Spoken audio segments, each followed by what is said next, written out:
Alô, amigos do SomaCast, estamos aqui para o nosso 15º episódio. Eu sou o Rodrigo Pires e estou aqui com meu amigo Everton. É isso mesmo, Rodrigo. É um prazer no 15º episódio. Estamos aqui com a presença ilustre de duas pessoas, André e Leandro Zancanaro, da Iagro, CETEC Água Boa. É isso mesmo, André? Isso mesmo, estamos aqui. Eu como coordenador do CETEC no Araguaia, Leandro aqui, um dos meus mentores aqui no Mato Grosso. Prazer estar com ele, Everton, Rodrigo, prazer estar com vocês também. O prazer é nosso, né? Receber aí duas presenças aí de peso, referências aí no Mato Grosso, no Brasil.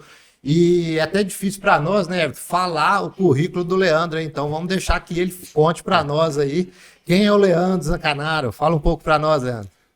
Então, é uma satisfação enorme estar com vocês. Obrigado pelo convite. Obrigado por estar com o Rodrigo, Everton e o André. André é parceiro em tudo. André, obrigado aí pela parceria. Um aprende para com o outro, cada um complementa, né? Como uma grande quebra-cabeça complementando o outro. Então, sou parceiro do CETEC Araguaia, parceiro da ProSoja, e agradeço a ProSoja por isso. Minha história, eu comecei há 28 anos atrás no Mato Grosso. Quando eu cheguei era o mais novo da equipe da Fundação Mato Grosso, a quem eu agradeço muito. Fiquei 24 anos lá, né? 24 anos passo pela Fundação Mato Grosso e a eterna gratidão. E hoje estou aqui junto com a CETEC Araguaia, junto com vocês, rodando muitos produtores. O que eu mais faço é rodar lavoura hoje, rodando muito, e o que mais faço é aquilo que eu gosto, lavoura e produtor.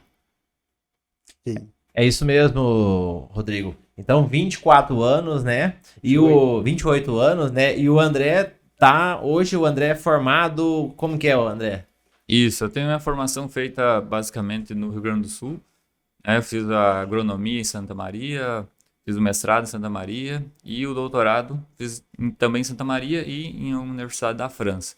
A partir da formação, né, vim para o Mato Grosso, faz uns 3, 4 anos que estou rodando. Fiquei rodando com o Leandro um bom tempo, né, Leandro? Aprendi muito ali, acho que quase 2 anos. E aí depois tive a oportunidade de vir para cá, né, para assumir o CETEC no Araguaia, né, junto com a ProSoja e o Iagro. É isso mesmo. E o CETEC Araguaia, que é no município, é Nova Nazaré, né? Por que a escolha de Nova Nazaré? Na verdade, o CETEC no Araguaia, né, para entender por que aqui, a gente tem que entender o porquê ter ele, né? Por que existia o CETEC no Araguaia. O CETEC no Araguaia ele surgiu de uma demanda de produtores junto à ProSoja, né, para nós ter um centro de pesquisa focado em solo com teor mais elevado de silt, né, que o silt no solo a gente sabe que imprime uma dificuldade maior de manejo, de cultivo e tudo mais. Então a ProSoja ela procurou várias regiões, várias fazendas que tivessem essa característica, né, e surgiu essa possibilidade dessa área que a gente está ocupando hoje, que pertence ao município de Nova Nazaré. E também, além de suprir essa demanda por uma área com alto teor de silt, o posicionamento estratégico dele vem a calhar para trazer mais informação técnica para a região do Vale do Araguaia, né? Porque a gente tem outras regiões do estado que tem solo com alto teor de silt, né? Por exemplo, solos com alto teor de silt vão até Poconé praticamente. Então é uma faixa grande no centro do estado, que vai daqui da região do Vale até o centro do estado. E o posicionamento do CETEC no Araguaia aqui na região do Vale então vem também para suprir essa demanda de informação técnica. A verdade, né, André, as estações de pesquisas, né, elas muitas vezes são focadas em condições muito perfeitas, muitas vezes, né? Então, aqui é um solo atípico, ou seja, né, típico, bem diferente do Chapadão, então merece um estudo específico, né? E aqui também tem uma condição meteorológica ao longo dos anos diferente do Chapadão, do Parecido, tudo. Então a ProSoja é muito ligada nisso, né? Hoje tem uma expansão agrícola nessas áreas, área de pastagem, vocês estão numa região partindo para a agricultura, então nada melhor que ter dados regionais. Isso demonstra quanto que a ProSoja, nesse caso, está alinhada com as demandas dos produtores. É isso mesmo, né, Rodrigo? E a área lá é uma área com teor de silt muito alto, né? Quantos lá? Então, na nossa área, pelas análises de solo que a gente fez, varia entre 30% a 35%, em alguns pontos chegando até quase 40% de silt. Mas a gente tem que agregar esse teor de silt e o teor de areia que a gente tem também. Porque a areia, a maior parte da fração areia nossa é areia fina. Então ela se comporta muito próximo às partículas de silt, né? E além disso, além do maior teor de silt, a gente tem um solo muito raso, né? Tem um solo classificado ali como neossolo, cambissolo, que varia de 20 centímetros, 15 centímetros de profundidade até 60 centímetros. Então isso também imprime outras dificuldades além do silt. E nós pensamos muitas vezes na parte de solos, né, muita parte de química, né? E nessa área experimental, nós vamos discutir, acima de tudo, química, mas muita parte física. E a água, né? Tudo vai passar pela água, né, André? É um ambiente em que tanto quando chove, quando não chove, os limites, né, estão muito próximos, né? Então, essa área experimental vai discutir muito a questão da dinâmica da água, até porque tudo passa por ela, né? Muito bom. E eu não me apresentei, né? Mas eu sou do sul de Minas, então fui conhecer esses solos mais siltosos quando eu vim para Mato Grosso, que 6 anos atrás. E eu vejo que não é qualquer um que sabe trabalhar, é um desafio muito grande, né? Porque os solos lá, pelo menos região nossa cafeeira, aí, 50, 55% de argila, então o silt sempre foi muito baixo. Então eu queria que vocês falassem um pouco o silt, quais são os maiores desafios e a questão, assim, o que é melhor de trabalhar? Um solo siltoso, um solo arenoso? Você já deve estar dominando tudo, mas dá uma explanada aí para a gente entrar mais a fundo nesse assunto do silt aí. Certo. Então, primeiro, antes de começar a discutir o que é um solo siltoso ou não siltoso, a gente tem que entender o que é o silt, Isso. né? Na verdade, o solo, a massa de solo, de terra, ela é dividida, a fração mineral dela, em 3 principais classes de tamanho de partícula, que é a areia, o silt e a argila. Então, a areia é a parte mais, entre aspas, grosseira, o silt é o intermediário e a argila é a parte mais fina. A argila, por ela ser mais fina, ela tem mais carga elétrica, né? A área superficial dela é maior, né? A areia é o contrário, é uma partícula praticamente inerte dentro do solo, tá? É uma partícula que tem pouca carga, né? Apesar da massa dela ser grande, né? Porque a partícula é grande e a massa total é grande. O silt ele está no intermediário, então ele é uma partícula maior que a argila, que ele não tem tanta carga elétrica, e ele não é areia que não, em questão de massa, então ele não tem massa e não tem carga, ele fica nesse intermediário. O que isso implica?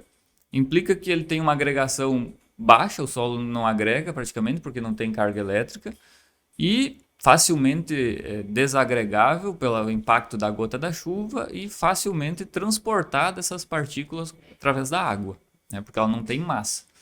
Então isso é a principal característica. Do ponto de vista operacional, vamos dizer assim, né? O solo com maior teor de silt, o que a gente chama de intervalo de friabilidade, que é o intervalo ótimo de umidade para realizar as operações agrícolas, ela é muito estreito. Ou seja, o solo ou ele está muito úmido ou ele está muito seco. Ele passa do muito seco para o muito úmido muito rápido. Então, por isso a gente precisa ter uma agilidade muito grande nas operações para pegar o momento mais ideal. Então, é muito fácil eu tá plantando, seguir meu plantio, passar algumas horas e já está muito seco.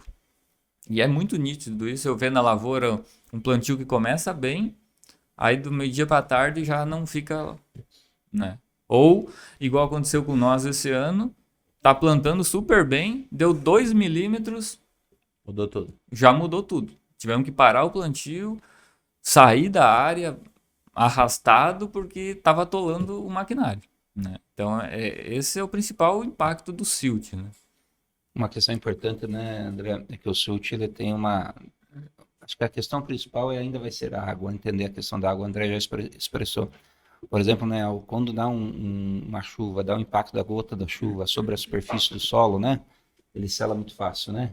Isso favorece o escorrimento também superficial, né? Então, isso tem uma dinâmica, uma influência grande em vários aspectos, né, nesse selamento. Aí traz quais são as práticas de manejo necessárias para esse solo. Ah, mas eu estou cultivando aqui há 10, 20 anos dessa forma, né? Mas talvez nós estamos deixando de proteger ele, né? Então, é um solo que, nessa condição do C-técnico Araguaia, né, André? É um solo que precisa de muita proteção. Você concorda comigo, André? Ele precisa de muita proteção, né? Ele já é raso, né? Ele tem uma capacidade produtiva muito boa, mas ele é raso. né? A água, ele tem um limite, né, de fiabilidade muito estreito e também chove, sela, escorre, favorece a erosão. E não há perda maior de um solo do que a própria erosão. E muitas vezes não damos atenção para isso. E esse é um dos trabalhos, né, André, que você está fazendo junto com a equipe, no CETEC Araguaia, essa discussão, essa conscientização, que a nossa capacidade de solo produzir depende muito da matéria orgânica. Né? A matéria orgânica ela é a fração mais leve.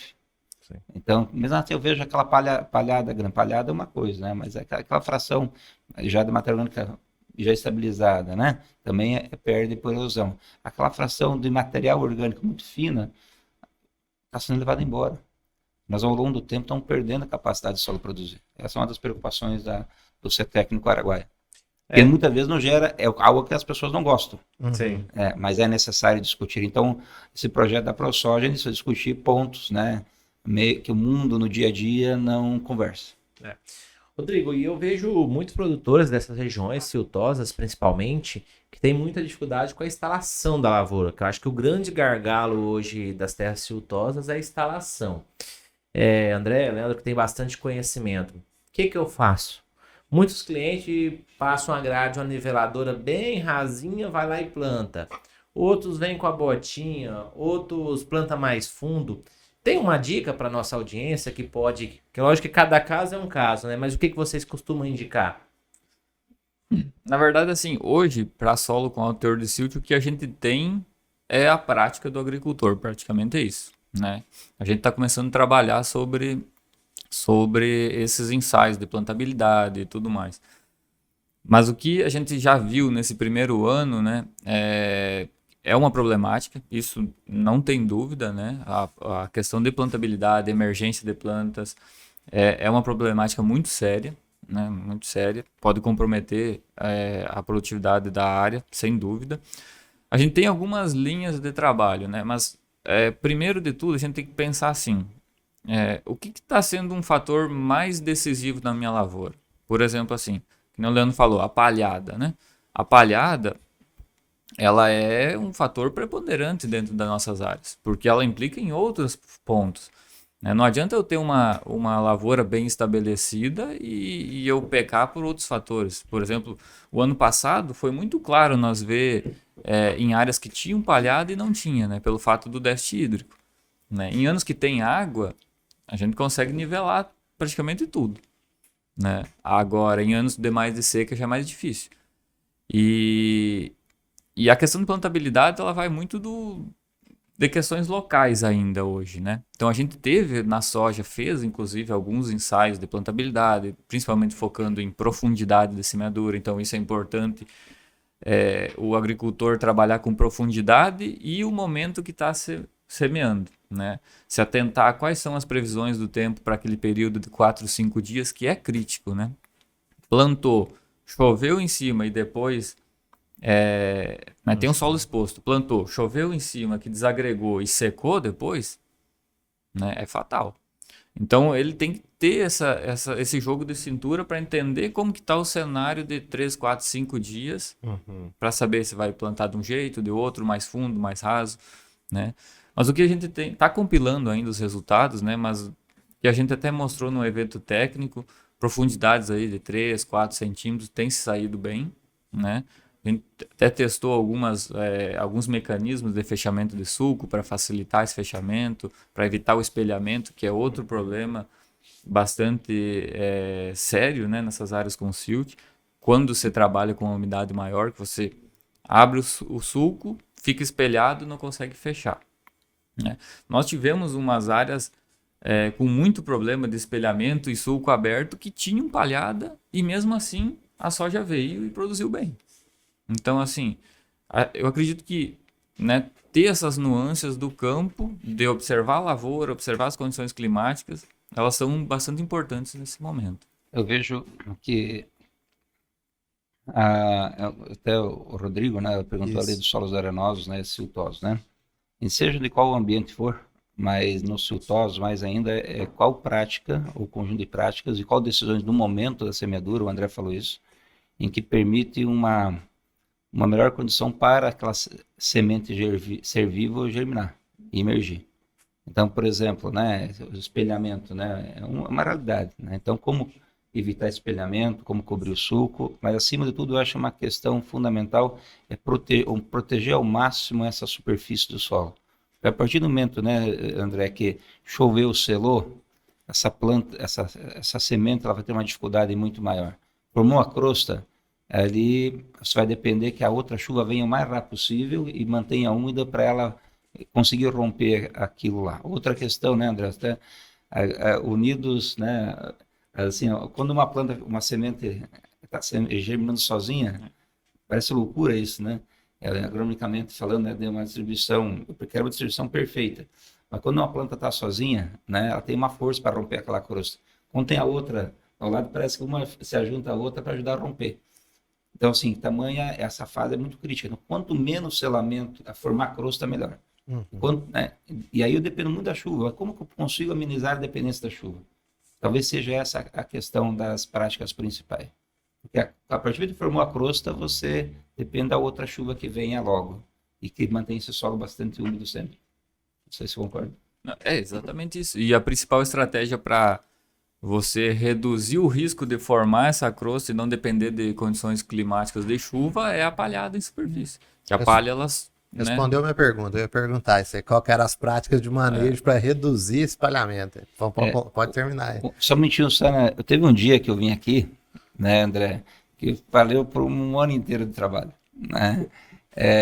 Acho que não precisamos citar nomes, né? Mas nós tínhamos dentro do CETECNUM, né, uma área vizinha, né, que fez algo muito essencial, simples, que para muitos é óbvio, mas que deu uma diferença muito grande. Você lembra, né? Tinham duas áreas, uma cerca separando. E o fato passou pela implantação. Ou seja, uma lavoura, eu tenho uma lavoura de soja, mas ela começa antes dela. Começa no anterior. Conta essa história para nós, André. Não, exatamente. Um dos pontos que a gente, assim, sempre foi uma demanda dentro das estações de pesquisa de se trabalhar com integração, né? Lavoura, pecuária. E aqui, o CETEC no Araguaia, pela extensão da área, é uma estação que vai permitir a gente trabalhar com isso com o tempo, né? E esse caso que o Leandro está comentando era justamente isso. Era uma área onde tinha uma integração que já vinha de alguns anos.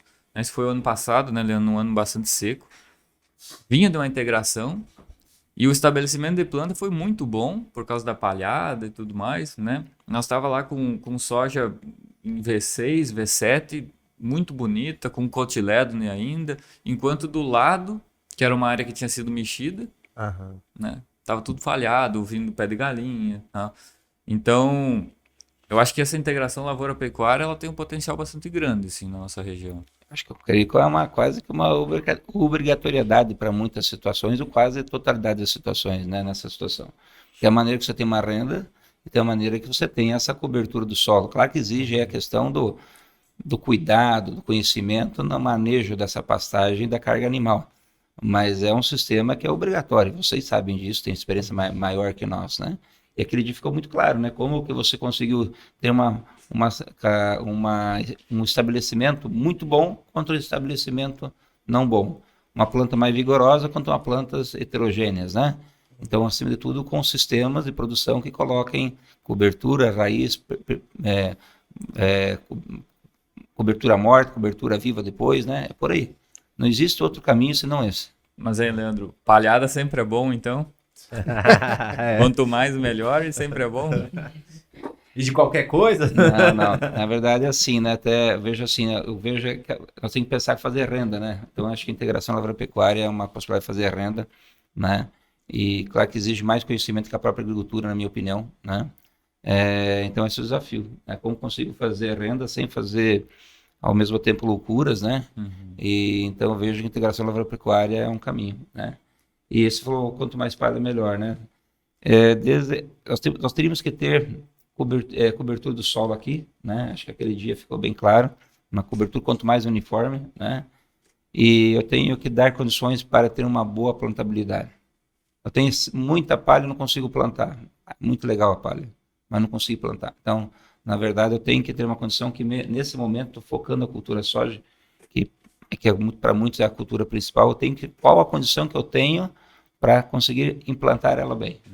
Então, assim, uma vez, há muito tempo atrás, né, quando eu estava iniciando a fundação, um professor de Maringá falou, olha, vocês da parte de solos, você trabalha a parte de solos, né, só pensa em palha, né, quanto mais melhor, nem sempre, tá? Nós temos que ter esse cuidado. Outra questão é esse trabalho com antecedência, né, manejo essa cobertura com antecedência, né, então existe para ter uma boa implantação tem que ter um planejamento anterior, uma boa prática anterior. E sem contar que, falando de solo com teor de silt, né? Falando de água, umidade do solo, quanto mais palha em superfície, mais tempo eu vou ter que esperar para conseguir entrar na área depois da chuva, né? Porque a palhada ela ajuda a manter a umidade. Ela é ótima para a cultura, mas para a implantação, no sentido de eu conseguir trafegar sobre a área, é muito difícil. Ali nas nossas áreas, por exemplo, em chuvas de 10, 15 milímetros, a gente precisa esperar 2 dias para entrar. Em áreas sem palha. Com palha, provavelmente vai aumentar esse período. Então, o excesso de palha, nesse caso, ele pode ser ruim, né? Ou também, que nem o Leandro falou, a boa distribuição da palhada, né? Se eu tiver muito faixa,mento na área, seja lá a braquiária do ano anterior, que eu não consegui semear direito, seja a distribuição da palha da própria colheita, né, da safra anterior, como é que eu vou plantar sobre isso? Como é que eu vou conseguir regular a minha semeadora, né? Vou regular para uma condição sem palha ou para uma condição com palha? Verdade. Né? Então, essa é uma dificuldade bastante grande. O desafio é grande. Eu sou até suspeito para falar que eu sou fã número 1 da integração lavoura-pecuária. Como o Ayrton disse, eu sou zootecnista, então já faz mais de 6 anos aí que eu trabalhei com empresas de forrageira, tudo. Então eu sempre acompanhei grandes projetos aí que fazem essa integração e dá certo. Mas a gente encontra com muitos produtores no campo também que são traumatizados, porque às vezes não fizeram sobre uma consultoria, sobre, igual você disse aí, as faixas. Às vezes não usou uma semente boa, às vezes pegou uma semente achando que era uma semente pura, jogou uma quantidade que teria que ter colocado uma maior quantidade de ponto de VC, algo assim, e não ficou bom e o cara traumatizou. E o pecuarista também, ele vê aquilo ali, a comida pro gado, ele mete uma lotação muito grande e aí sai fora do sistema. Sistema de plantio direto na palha. Quando você chega ali, tá só na terra, né? Então aquilo não foi uma integração lavoura-pecuária, uma rotação de culturas bem feita. Então, por essas experiências mal feitas, às vezes os caras ficam traumatizados e nem aceita falar em braquiária, em gramínea forrageira. A gente fala braquiária, mas já tem muita gente utilizando os pânicos também, aí o Miyagi, Zuri, Mombasa, nessas integrações. Mas eu já queria aproveitar esse gancho aí da integração. O solo de vocês disseram siltoso e raso. A gente vê que nos solos arenosos, o pessoal viu a compactação do solo como um limitante de profundidade, começaram aí, você vê que aumentou muito aí o pessoal com subsolador, descompactando áreas. Numa área igual a de vocês, dá certo fazer esses manejos com esses subsoladores profundos aí, 45, 50 centímetros, ou seria as gramíneas forrageiras, os mix de plantas, uma solução para descompactar o solo? Primeiro, então, você falou de solo arenoso, médio e argiloso, né? O arenoso, que conceitualmente arenoso, é o que tem menos de 15% de argila. Isso. Né? Então, entre 15 e 35, mais ou menos, é misto. Né? Acima disso é argiloso. Em solos arenosos, eu desconheço um solo arenoso que tenha compactação. Esse é o primeiro ponto. Né? Arenoso com menos de 15% de argila. Esse é o primeiro ponto. Segundo ponto, para a gente colocar um subsolador aqui, imaginem vocês, nós temos um solo de 20 centímetros. Para baixo disso é rocha matriz. Já não dá, né? Já fica um pouco mais difícil. Inclusive, né, Leandro, quando a gente começou a trabalhar aqui, surgiram essas ideias. Né? Já testou, então? Não testamos, mas são ideias que surgiram ideias, então quer dizer o quê? Que podem surgir de novo e a gente precisa testar. Mais cedo ou mais tarde a gente vai acabar fazendo algo nessa linha. Mas qual que é o objetivo de fazer um subsolador a 40 centímetros num neossolo de 20 centímetros? Né? E qual que é o meu gasto energético para fazer isso? Então, é um pouco incerto isso, né? É uma operação cara, né? É uma operação extremamente cara, custosa, demora, e vai fazer em que época? Na época da seca? Ou final das águas? Então, assim, daqui a pouco eu perco a janela de um ano de cultivo e não me dá um resultado tão bom. O André, e quando você, num solo como esse, você tem mais experiência que eu, né? Para mim também isso aqui é novo, tá? Você não tem essa convivência tanto. Quando você faz uma prática desse desenvolvimento, a implantação no ano seguinte, na safra, como que é? Aquele solo todo solto. Outra questão, um solo sultuoso na época da chuva, né? Mesmo sem intervenção mecânica anterior. Como que é a consistência dele na época da chuva? Nossa sorte esse ano é que, por incrível que pareça, deu seca para nós aí em fevereiro, né? Porque nós tínhamos áreas que a gente mexeu, né? Passou o arado, tombou ela e tal, para implantar os ensaios em cima, e vira uma massa de solo desestruturada, né? A trafegabilidade nessa área é extremamente custosa. Então, ainda bem que deu seca para nós conseguir entrar na área com colheitadeira e colher, porque senão não íamos nem conseguir fazer isso. Então, as operações feitas depois de qualquer, as operações de plantio, colheita, pulverização, depois de qualquer operação de revolvimento do solo, seja escarificação, gradagem e tudo mais, ela é mais difícil, Sim. né? Faz muito rastro, atola a máquina, né? Porque esse solo ele fica completamente desestruturado. Quando você tem uma estação seca, ele é muito duro. É muito duro. Quanto à estação chuvosa, como que ele fica? Muito molhado. Ah, muito quê? Molhado. Então ele fica uma consistência mais frágil, né? Sim. Então, assim, essa questão da minha opinião, eu me pergunto, para a planta que nós queremos implantar depois, essa consistência com umidade, ela é limitante? Ela impede o crescimento da raiz quando está úmido? Né? Pois é. Qual o objetivo nosso fazer uma intervenção com ácido? É romper algo que está impedindo o crescimento. Quando pouco sai desse solo, quando ele está úmido, ele se torna bastante fácil a consistência não rígida, né? Então, o solo já me diz isso. Não sei se você concorda comigo. Além disso, um ponto que a gente não comentou é que esses solos nossos aqui de alto teor de silt e tudo mais, eles estão associados a um ambiente, a um relevo suave ondulado. Perfeito. Né? Então, esses ambientes suaves ondulados com comprimento de rampa grande, a chance de acumular água e gerar escoamento é extremamente alta. Né? É verdade. Então, se qualquer operação que eu começar a mexer nesse solo, vai expor ele ao risco de erosão. A pergunta foi meio intencional, porque eu imaginei, vocês falaram que já tinha rocha abaixo de 20 centímetros, aí a resposta que eu queria escutar é que é melhor trabalhar com as plantas de cobertura, com as palhadas, pensando em descompactação, porque o produtor está sempre em busca de respostas para alcançar aquelas altas produtividades, né? E como a gente vê assim, o pessoal tá lá no celular, tá olhando, aí fala, opa, tem que descompactar meu solo. Então não existe aquela receita de bolo, né? Não é porque o rapaz às vezes fez ali na Bahia, no Tocantins, e saiu de 60 para 100 saco, que vai fazer aqui no Vale do Araguaia, em solos siltosos, às vezes vai quebrar o implemento todo, entrando com ele na rocha lá e não vai dar certo. Né? Rodrigo, eu acho que você foi muito feliz, né? Primeiro de tudo, né? Cada ambiente é um ambiente, né? Então esse solo se comporta diferente dos outros solos. Ele é muito coeso na seca e muito friável, até plástico na umidade. Eu acho que aí já daria uma luz. Você trabalhou com física do solo mais do que eu. Você pode me corrigir. Então essa é uma primeira, cada ambiente e cada solo. Segundo, como eu caracterizo essa questão de compactação. Né? Como que é compactação? Né? Eu acho que a melhor forma de avaliar a compactação é avaliar a raiz, a qualidade da raiz.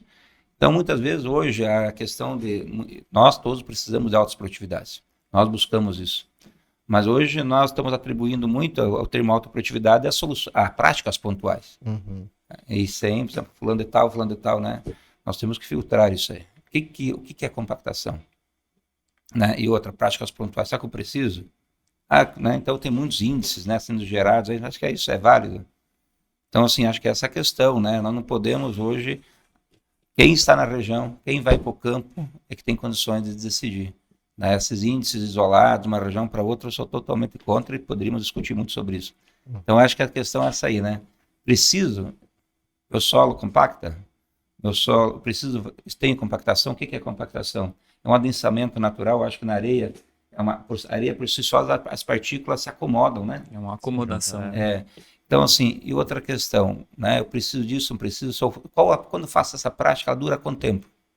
Nesse solo aqui que você fizer, você vai afrouxar, passa um tráfego de máquina, vai fazer aquela valeta. É E verdade. se eu fizesse trato de máquina andando ladeira abaixo, sem respeitar as linhas de plantio? Eu abro um canal para erosão, nós vimos isso. Então, assim, né, então, aqui nós estamos, né, o André está fazendo um trabalho muito legal, né, sobre conservação de solos, automaticamente vamos discutir aqui as operações nos sentidos em nível, né, para evitar tudo isso. Agora, se eu faço uma operação dessa e depois não respeito isso, agronomicamente falando, é uma tecnologia muito baixa. Tem um trator absurdamente moderno, tem uma semeadora absurdamente moderna, equipada com tudo, mas planta ladeira abaixo, desculpa, isso não é tecnologia. Tecnologia não é aquilo que está embarcado nas máquinas, pessoal. Tecnologia, o que eu faço com tudo isso? Se eu tenho muitos sensores, eu tenho que usar isso a meu favor, respeitando aquilo que eu tenho mais valor, que é meu solo. Então, veja bem, então, essas práticas, né, tem tudo isso. Eu faço, mas, por outro lado, eu deixo de fazer coisas fundamentais, que são muito essenciais e muito atuais. Então, assim, acho que... Muito bom a resposta. O corte de milhões aí, ó. É isso mesmo, Rodrigo. E falando em compactação, você acabou de falar de altas produtividade. E quando a gente fala em altas produtividade, hoje está muito na moda as altas calagens também. Terras siltosas, como que eu trabalho com calcário nelas? O conceito é o mesmo, né? Independente do tipo de solo, né? Conceitualmente, a gente tem algumas diretrizes para as aplicações de calcário. O que a gente vê em áreas siltosas é que vai seguir basicamente isso, né? Na prática, a gente já implantou nesse último ano aqui no CETEC no Araguaia um ensaio de doses e modos de calagem, que varia ali de 3 toneladas, que seria o recomendado a partir dos teores do solo, Partindo de uma testemunha. partindo de uma Que é testemunha. importante, né? Muitas dessas observações, a campo, as pessoas não deixam testemunha. Exatamente. A gente tem um Testemunha é sem calcário, não? sem calcário. Zero A gente calcário. tem um delineamento experimental que segue, né, com testemunha com e sem revolvimento, né, porque a gente tem que pegar esse histórico de calagem que já tem nas áreas, né, e vai até 15 toneladas de calcário em superfície. Uhum. Então, nos próximos anos ali, a gente vai conseguir ver alguns resultados em loco, né, mas assim, a gente já tem algumas informações bastante seguras de literatura. Tem o nosso ensaio lá de Campo Novo, que já vai para 6, 7 anos, né, Leandro, que já traz informações muito boas com relação à calagem. Bom. A calagem é uma prática necessária em solos ácidos. Então, primeiro de tudo é isso, né? Nós não vamos, eu acho que existe um erro muito grande, inclusive nós, da parte técnica, nós estamos discutindo dose de calcário. Isso me envergonha, né? Porque não devemos discutir dose de calcário, devemos discutir o conceito. Né? A dose é apenas uma consequência. Então, primeiro de tudo, fazer calagem em solos ácidos. O solo é ácido ou não é ácido? É claro que tem umas classificações, muito ácido, menos ácido e tal, né? Então, mas os solos ácidos. A resposta das plantas não é linear. Quanto menos, né, quanto mais calcário vou produzir mais. Não. Até porque o calcário, pessoal, minha opinião, tá? Você entende mais do que eu. Ele tem uma hora, se você não tem mais acidez no solo, ele não reage mais. Uhum. Tem trabalhos recentes, né, embora bem didático da Universidade de Viçosa, né, que é um trabalho que em laboratório, mas o que eu gosto do trabalho é a discussão sobre as reações da partícula de calcário. Se não tem acidez, o calcário não reage. Se tem muita acidez, ele reage mais. Se tem média acidez, reage menos. Se não tem acidez, não reage. Então chega um momento que não tem a reação do calcário. Outra questão, né? O calcário, nós não temos muitas vezes, por que a teoria está certa, na minha opinião, o conceito está certo, a estequiometria não mudou, é porque muitas vezes no campo eu não tenho a homogeneização perfeita, como consigo num laboratório, como a estequiometria me fala, mas esse é um fator. Agora, tem muitos locais que nós estamos empilhando o calcário. Outra, pessoal, o que eu faço muito hoje é rodar lavoura. Muitas vezes saio segunda-feira de madrugada e chego sábado à tarde em casa. Em algumas regiões, o que eu mais tenho de 2, 3 anos para cá, eu tenho mais visto é problema de excesso. Eu fui numa lavoura na Bahia há pouco tempo atrás, eu tive que ouvir de um colega, não, esse problema de excesso não é verdadeiro. Não, tem excesso. Eu tenho excesso de ordem química. Muitas vezes as pessoas criam desequilíbrio, vendem seu trabalho criando desequilíbrio. para vender o equilíbrio depois. Criam todo, desequilibram tudo. Não é só o desequilíbrio químico, é desequilíbrio biológico. Por exemplo, ontem no nematóide cisto, cara, onde eu estou andando, o excesso de calcário, perceba, excesso, eu não estou falando para não aplicar calcário. Excesso está trazendo problemas biológicos. O nematóide é um problema biológico. Aí eu começo os cultivos, dependendo de cultivares, né? Tem materiais de resistência a cisto que talvez muitas vezes não entregam o que o outro, mas eu preciso dessas cultivares de serviço. Eu começo a discutir com todo respeito qual o biológico daqui, qual o nematicida lá, começo a abrir o mercado para tudo. Eu desequilibro para vender o equilíbrio, inclusive serviços. Entendeu? Então, tomar cuidado. Não, eu preciso corrigir a acidez, mas cuidar com os excessos. E no sistema plantio direto, ainda mais no sistema de integração lavoura-pecuária, ao longo do tempo, esse sistema é o fator principal para determinar a capacidade produtiva. Você ganha flexibilidade, André, dessa questão. A resposta no sistema mais vivo, não tem mais planta, a resposta à calagem é menor. A eficiência do fósforo é melhor.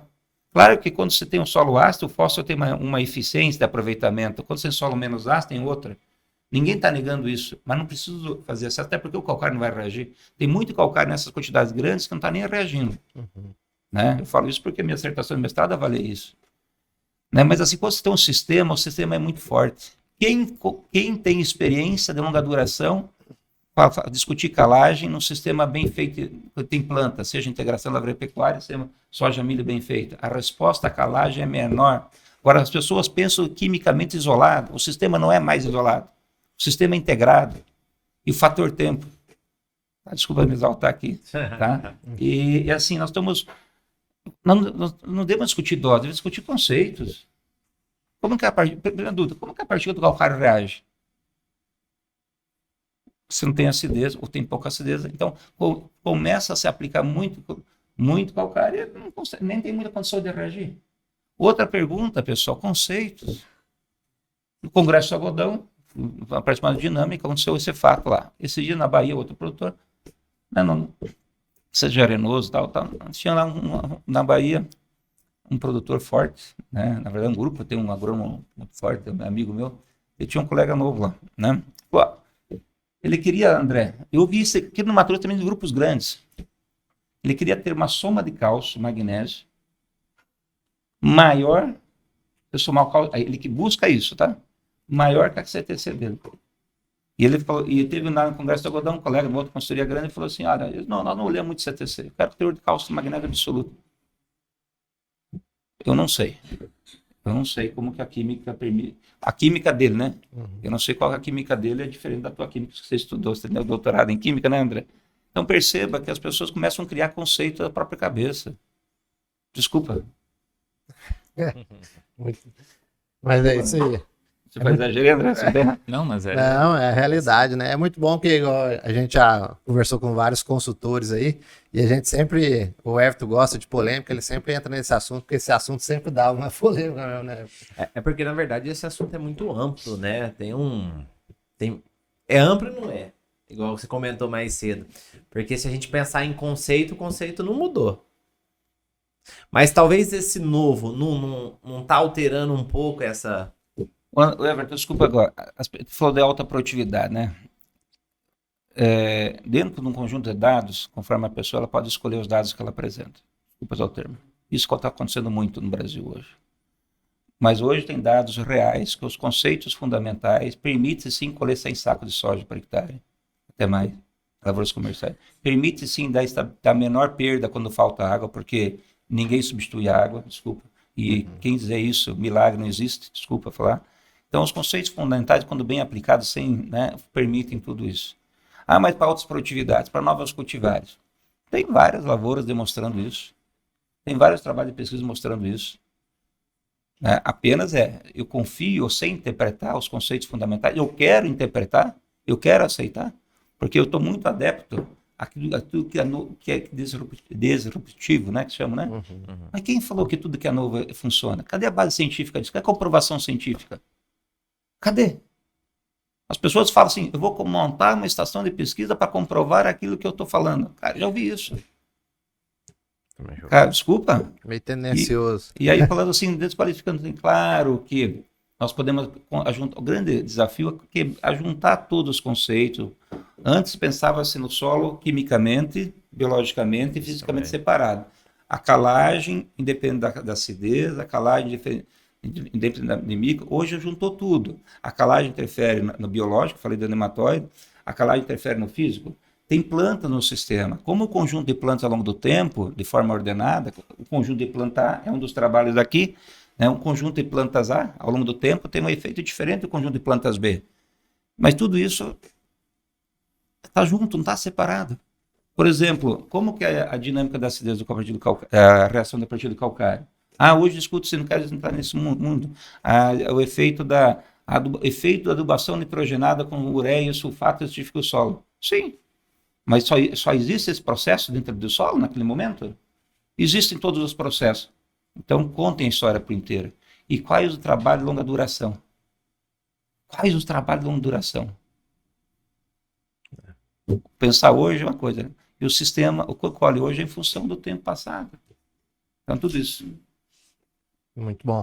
E esse experimento que vocês estão fazendo de calcário aqui, já tem em outras unidades, outros técnicos de outro... Com mais tempo já? Tem. No CETEC no Parecis tem ensaios com calagem, já desde o início do CETEC, né? Desde 2016, vai para 8, 9 anos de condução. E lá é um solo de textura um pouco mais arenosa, para misto, né? Então, assim, né, Leandro, a gente quer... sempre é bom o maior número de dados possível, é melhor para a gente confrontar com algumas informações que a gente vê, né? Então, aqui também está sendo replicado isso, né?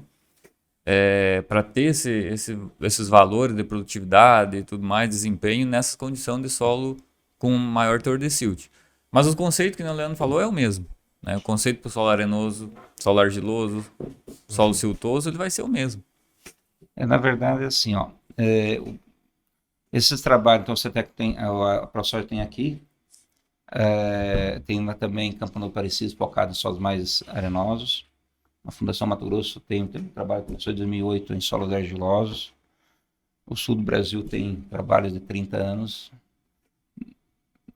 Lá no Paraná tem a Fundação ABC tem trabalhos também de longa duração. Tem outras universidades, Então, quando o fator tempo ele é soberano. Quando você tem uma prática, conjunto de práticas, boas práticas agronômicas, bem conduzidas ao longo do tempo, o resultado 2 mais 2 não são 4. Pode ser 5, 6, 7. Então, esse que é o desafio, né? Quem não tem essa vivência, não consegue quantificar. E no campo, o produtor está tendo isso. Só que ele está sendo bombardeado. E muitas vezes ele já tem a resposta ali. Só que ele, né, não consegue. As pessoas falam que aquilo lá não é suficiente. Nesse caso, o teu vizinho lá mostrou justamente isso. Eu tenho um produtor, esse produtor é até primo da minha mãe, né? Semana passada, né, ele tem toda essa prática de plantio direto há muito tempo, em solos argilosos, textura média, arenosa. Ele é apaixonado por integração lavoura-pecuária na areia. Ele tem desde que abriu a fazenda, tem mais de 25 anos aberto, tem tudo anotado. O que ele fez, cultivar, calcário, né? Então, assim, tem tudo, né? Fertilização, tal, sistema. Mas perceba que o sistema, ele chega um momento que ele fica muito estável. E não responde tanto a tudo isso que nós estamos falando. Porque ele já tem uma qualidade biológica, física estabelecida e química. Então, com o tempo, vou dizer assim para vocês, eu vim trabalhar no Mato Grosso, em 97, pensando que resolver a vida com, né, todos os problemas se resolver com dose de calcário. Eu fiz muito trabalho com dose de calcário, muito. Em 97, começamos os primeiros trabalhos com dose de calcário. Os primeiros que escreveram, por exemplo, uma questão importante, viu? Esqueci de falar isso. Na verdade, no ano 2000, o primeiro boletim da Fundação Mato Grosso estava lá uma questão entre o calculado, a quantidade de calcário calculada e a real para atingir o objetivo. Uhum. Então, na minha opinião, só corrigindo, nós escrevemos lá, trabalho de longa duração, que nas áreas novas, realmente sim, parece que há uma defasagem entre o calculado e o real. Mas existe o conceito, que eu falei da parte, alguns fatores explicam isso. A estequiometria não errou, é que nós achamos que no campo é igual no laboratório, não é? Então, nas áreas novas, você permite sim, é necessário fazer talvez doses maiores. Mas o grande problema é extrapolar isso para todas as situações. E não é assim. Tem áreas que estão acumulando calcário em superfície. Ele não está nem reagindo, porque o calcário em superfície também desce Ele tem pouca reação porque tem menos contato, até onde o pH está mais alto, depois vai... Então, naquela época nós tínhamos doses de calcário, mas o primeiro boletim da Fundação Mato Grosso já falava sobre isso, está escrito isso. Mas cuidado e extrapolar isso para todas as situações. Então, naquela época, eles pensavam em quantidade de calcário, quantidade de fósforo, fontes de micronutrientes, mais solúveis, menos solúveis, pensávamos tudo fragmentado. Mas hoje não é assim. Não é mais assim. E nós queremos entender os assuntos isolados, não é? Qual o real benefício da integração lavoura-pecuária? Ela vai além da questão da acidez, da questão da dinâmica de nutrientes, né? Tem a atividade microbiana, o boi come, as raízes secretam os exudados, né? O que acontece aquilo lá? Né? Então, acontece tudo isso. Então, o que acontece? O grande desafio é que nós estamos pensando isoladamente quando o sistema é integrado. E nós achamos que uma análise de solo vai dizer tudo, não. A análise de solo hoje é apenas uma ferramenta muito valiosa. Mas você tem situações, né, nos dados em que você tem duas situações com a mesma análise de solo, produzindo totalmente diferente. Produzindo quimicamente perfeita, para muitos. Né? Outros não está bom quimicamente, mas esse aqui produzindo mais do que esse. Esse aqui tendo mais estabilidade de quantidade de chuva, quando a chuva não é regular, do que esse aqui. Isso existe, pessoal. Então não existe, na minha opinião, essa correlação perfeita entre quantidade de insumos que eu aplico e produtividade. Não existe. Tem situações esses dias plantando semente. Uma lavoura de altíssima produtividade. Quantos adubos você usou? Não usou praticamente adubo. Usou abaixo da reposição por 3 anos. Ah, por quê? Como assim? Cara, é que você produtor, você fez uma correção muito boa ao longo dos anos. Eu estou usando a sua correção. Seu caixa. Mas você fez. Entendeu? Então, assim, nesse caso, por 3 anos, por necessidade desse grupo, pediu para enxugar, não foi usado quantidades grandes. No ano que foi bom, extrapolou sem saco. Como nós que fizemos, não, foram eles que fez. Já estava tudo ali. É isso mesmo, Rodrigo. Tivemos uma aula agora de calcário, né? E vamos falar um pouco de um assunto que tá bastante em alta, né? E esse ano mesmo a gente teve chuvas bem grandes, né? Esse ano foi um ano com índice pluviométrico bem alto, né?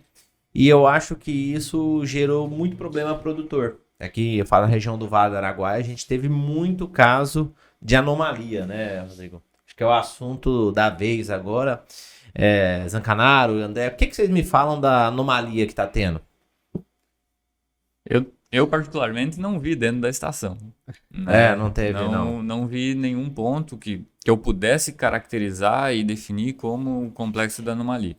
Né? Não vi nenhum ponto. Né? A gente vê muito, né, essa safra, que nem vocês falaram pelos índices pluviométricos, a gente vê muitas deficiências de potássio, né? Ou o grão que começa a deteriorar por causa da chuva, e muitas vezes se atribui tudo como sendo anomalia, né?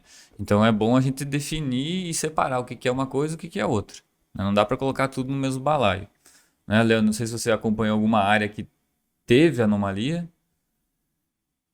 Vamos lá, eu não sou dessa área, né, de sanidade de plantas, né? Então tomar um pouco cuidado, né? Está muito efervescente as discussões, nem os entendidos se entendem, né? Quem dirá eu. Né, mas vamos lá. Então, anomalia, pelo que, né, acho que o termo não é correto. Né? Já tem professores aí, pesquisadores na parte de sanidade já relatando isso. Né? Então, vamos falar de apodrecimento. Esse apodrecimento, que foi denominado anomalia, né, começou na região de Sorriso, acho que é safra 19-20, 18-19, né? E nós tivemos a felicidade, infelizmente, né, de quando estourou esse problema, é um problema muito sério, né? O produtor que sofre com isso, é impressionante a perda, e nós temos que nos colocar no lugar dele, né? É impressionante. No ano que estourou isso, coincidiu com o primeiro ano que a Fundação Mato Grosso colocou a área experimental chamado CAD Norte, lá em Sorriso, esse CAD Norte fica entre Sorriso e Ipiranga, né? E foi naquela região que estourou o problema, né? Então foi assim, infeliz, um fato triste e felicidade nossa que colocamos a área experimental lá. E naquele ano começamos com vários experimentos. E lá naquele ano, então 19, no primeiro ano, segundo ano, a fundação continua lá, uma área experimental fantástica, né? Eu quero agradecer também a oportunidade que a Fundação sempre me deu, né? É outra instituição muito forte e temos que valorizá-la, assim como o IAGRO, né? Mas então, lá naquele primeiro ano, ficou bem claro o seguinte, tinham várias hipóteses, né? Falhados experimentos. Depois tem outros experimentos, né? Por exemplo, tem materiais genéticos que têm mais sensibilidade que outros. Já digo para vocês, a solução definitiva vai ser genética. Tá? Bom, mas tem materiais mais sensíveis que outros. Tem efeito ambiental. Você pega os mesmos materiais plantados em várias épocas, o problema não dá em todas as épocas. Ou seja, tem fator ambiental, combinação genética, condição ambiental para aquele momento, para cada momento da planta. Lá, os fungicidas, depois o pessoal trabalhou muito, os fungicidas já mostravam que tem um poder de amenizar os problemas. Tem muita gente trabalhando com fungicidas. Mas tomar um pouco cuidado, um pouquinho de tudo o lado comercial. Não se resolve só com fungicida. Teve empresas que falaram que estava tudo resolvido. Né? Não está. Se essa pessoa ouvir, ela sabe que é para ela. Né? Não está. Então, assim, tem fator genético, tem fator ambiental. Fungicida é um fator. Tem um agente biótico, um fator biótico que é um fungo, provavelmente. A adubação, né? Nós tínhamos ensaio de adubação, com mais calagem, menos calagem, não tem diferença.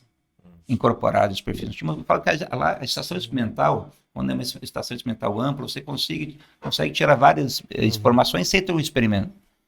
As condições para uma doença, para correr a doença foliar é diferente da condição para acontecer esse apodrecimento.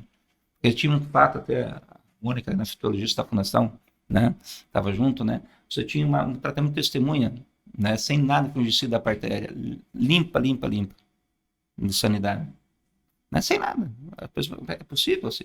Mas abria-se assim, tinha apodrecimento. Então não favoreceu a parte aérea, a doença, mas favoreceu. Então outra questão, nutrição, aumenta potássio, muita gente falou de potássio. Se o seu solo está devidamente corrigido, se a sua adubação for correta, não adianta adubar mais, não vai diminuir.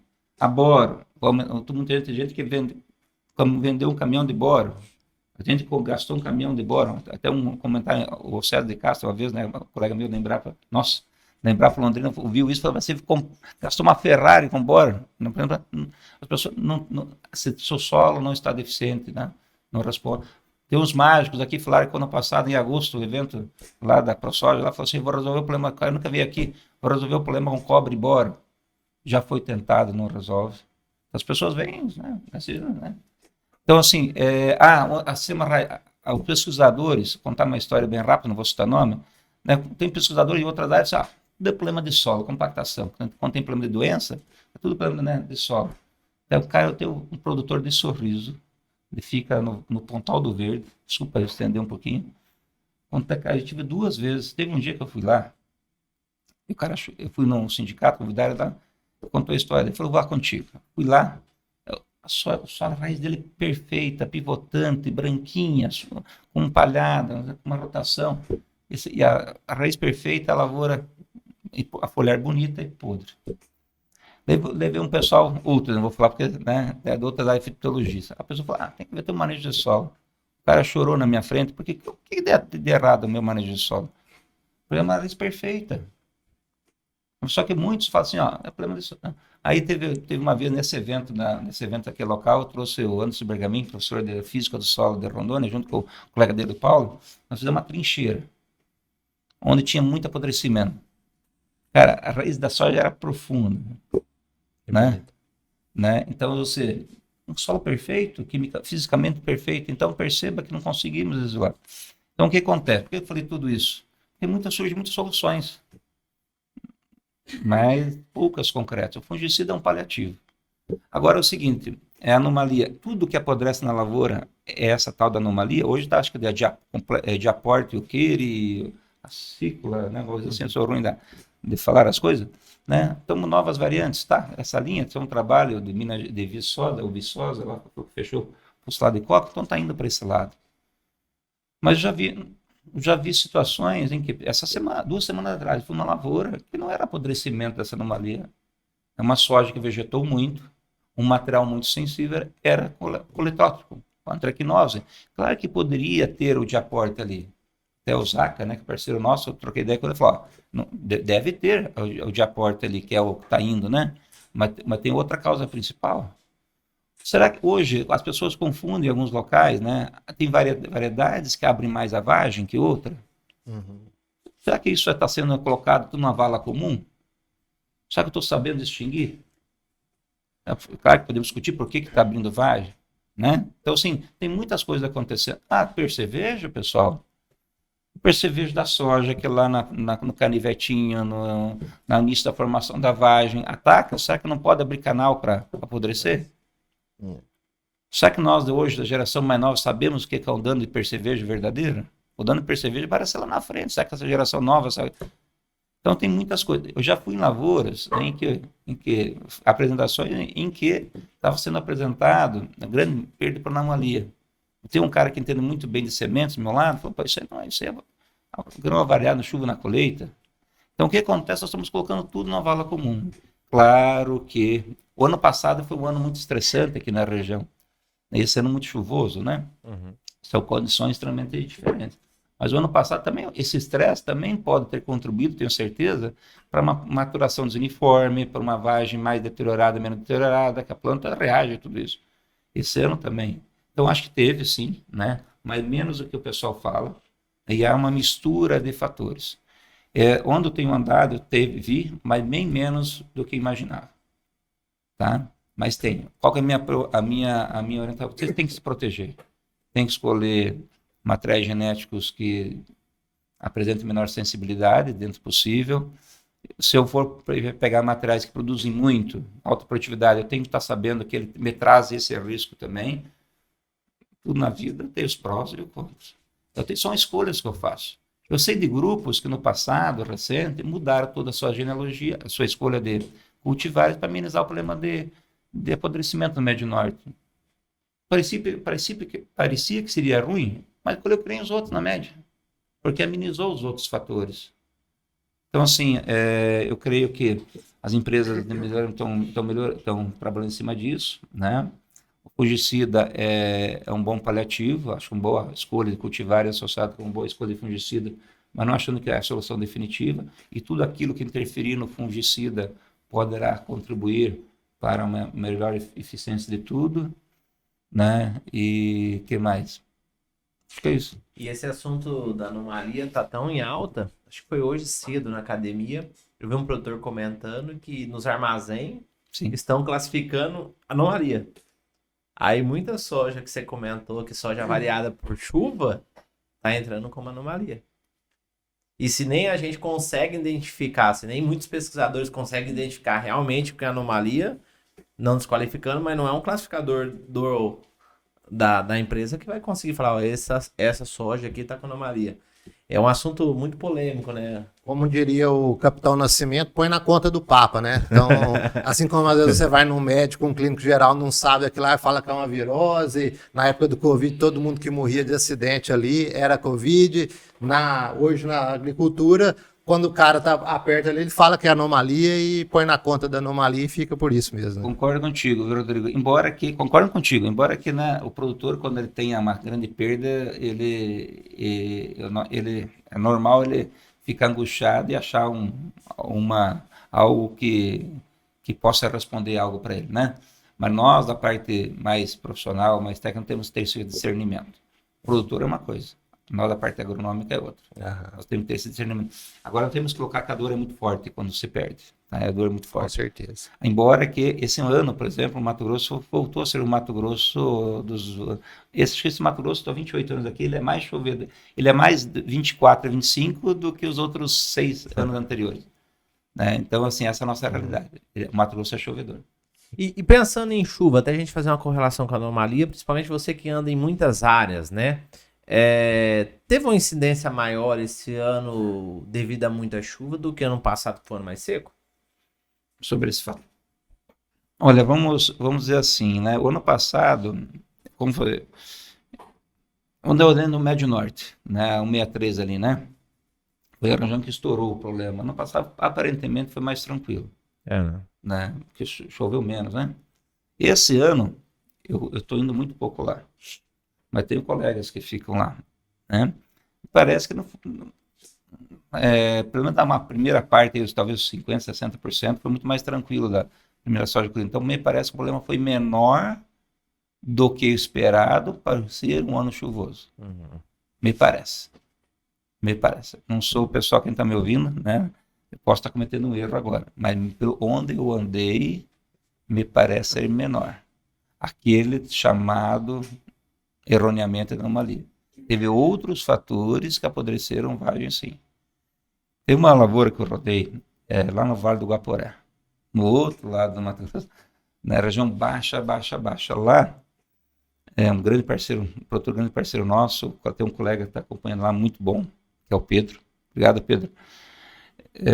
Então, nós tivemos um início, sabe? Mas tem alguns sinais, é bem característico isso aí. Mas veio a chuva, misturou tudo, tal, né? Mas boa parte da colheita estava limpa. Um momento em diante aconteceu o bem tradicional e depois veio a chuva na colheita, né? Então, mas até então era muito pouco. Tá? Entendi. É isso mesmo. E, Rodrigo, a gente já comentou sobre calagem, já falamos sobre anomalia. Acho que agora é o momento de falar sobre a segunda safra, né? Vamos falar de coisa boa. E a segunda safra esse ano, André, pensando local aqui, lá como é que tá os trabalhos da segunda safra no CETEC? Então, como eu falei anteriormente, né? O nosso mês de fevereiro ele foi bastante seco. Para vocês terem uma ideia, a gente vinha com janeiro, somou mais ou menos 600 milímetros de chuva e fevereiro baixou para 100 milímetros de precipitação. Então, a gente colheu a soja no seco, né? Chegamos a colher soja com 10% de umidade, 12% de umidade, né? Com 5 dias de dessecado, 6 dias de dessecação. E isso foi bom para a colheita da soja, mas por outro lado a implantação da segunda safra está sendo bastante comprometida, né? Então a gente plantou muito no seco, esperando essa chuva. Alguns plantios foram bem, né? Choveu 10, 15 milímetros em cima e conseguiram sair. Agora outros ainda não saiu. Algumas plantas de cobertura não estão conseguindo formar direito, né? Braquiária, próprio estilosante está penando um pouco, né? Crotalária, tudo mais. Então, assim, para nossa situação, né? Fevereiro também março também está seco. Estamos com 27 milímetros acumulados, né? Em 15 dias. Então tá bem ruim, assim, na questão de chuva, né? Para milho, por exemplo, né? Os primeiros milhos plantados estão vindo razoavelmente bem, embora acabou que a gente teve que atrasar a aplicação do nitrogenado alguns dias por causa do ambiente muito seco. Esperou dar uma chuva para aplicar, mas estão se desenvolvendo, né? A expectativa é que volte a chover um pouco melhor para nós, né? O estabelecimento das lavouras de gergelim, o que a gente plantou, a lance, passou niveladora, não tiveram um bom estabelecimento, justamente por causa que destapou o solo, revolveu essa parte superficial do solo e expôs mais ao sol, secou mais, não tinha umidade e não foi. O que a gente plantou na linha, né, tá saindo um pouco melhor. Então esse é um panorama já inicial que a gente viu. E na linha espaçamento de? Nós estamos com espaçamento de 45. 45. As braquiárias foram a lanço ou a plantadeira também faz os dois? Braquiárias a gente está fazendo todo na plantadeira, mas aí num plantio de 17 centímetros de espaçamento. Não está indo para 45, não. Porque a gente tem um problema muito grande com planta invasora dentro da estação. E a gente quer utilizar essa segunda safra para fazer uma palhada e dar uma suprimida nas plantas invasoras também para a soja do ano que vem. E um assunto que acabou de me acometer aqui, falando em plantas invasoras e uma correlação com fertilidade de solo. Como é que tá? A gente tem um inimigo agora, que eu acho que é o inimigo maior, que a gente, 4, 5 anos atrás, era a amargosa, e virou a buva, que virou o pé de galinha. Tem uma correlação bem grande de planta invasora com fertilidade de solo ou não? Eu acho que o que é bom todo mundo gosta, né? Então, se tem um solo fértil, para mim, não vai ter tanta diferença, né? O que pode estar acontecendo, né? E isso é uma coisa bem característica que a gente observa dentro da estação mesmo. Por exemplo, você pega áreas, aí não se tratando tanto de fertilidade, mas áreas mais, entre aspas, com problemáticas de escoamento, então já levou solo, já expôs, ou, né, a própria cultura da soja ou outra cultura que for implantar, né, cultura comercial não germinou bem, né, expõe esse solo e abre espaço para a planta daninha. Então, daqui a pouco um solo com uma fertilidade mais reduzida, que as plantas de soja, por exemplo, não conseguem fechar a linha rápido, não conseguem ter um porte bom para ter essa competição por luz, por espaço, abre espaço para outro lado para a planta invasora. Então, muitos pontos que a gente tem escoamento de água, né, ou mesmo no rodado da máquina, no trânsito do rodado pulverizador, abre espaço para a planta daninha. Então, eu acredito particularmente que vai mais para esse lado de abrir espaço do que propriamente o nível de fertilidade impactando diretamente na planta invasora. E outra coisa, né? Planta invasora, por que ela é invasora? Porque ela já se utiliza de forma mais eficiente dos insumos do ambiente. Então, você não pode abrir espaço para ela, não pode dar espaço para ela. Né? Então, sem dúvida, uma planta invasora ela vai ser mais eficiente do que a soja para... Aquela raizona. então. O André acho que falou tudo, né? No pé de galinha em específico, eu tenho visto em várias situações, até mesmo em áreas com 20 anos de algodão super adubado. Então, e outra, né? Então, o André falou tudo, né? Todo mundo gosta de coisas boas. Uma questão importante, na minha opinião, né? O manejo de plantas invasoras envolve manejo cultural. Claro, eu já vi na região do Vale do Araguaia, em situações de acidez, predomina um conjunto de plantas, Isso, né? isso que eu... Então, assim, agora o pé de galinha, ele também se dá, por exemplo, em área com 20 anos de algodão, estavam falando, estava lembrando dessa área, né? Nessa primeira semana de abril, vou lá, né? Então, em todas as situações, claro que o pé de galinha, ela tem assim, gosta de solo compactar, beira da estrada, isso, aquilo, né? Ela se dá melhor ali que as outras, né? Mas ela gosta também de terras boas. Então, quanto pé de galinha, eu acho que não consigo ver. Outra questão, o que é fertilidade do solo, né? Do ponto de vista químico, talvez, né?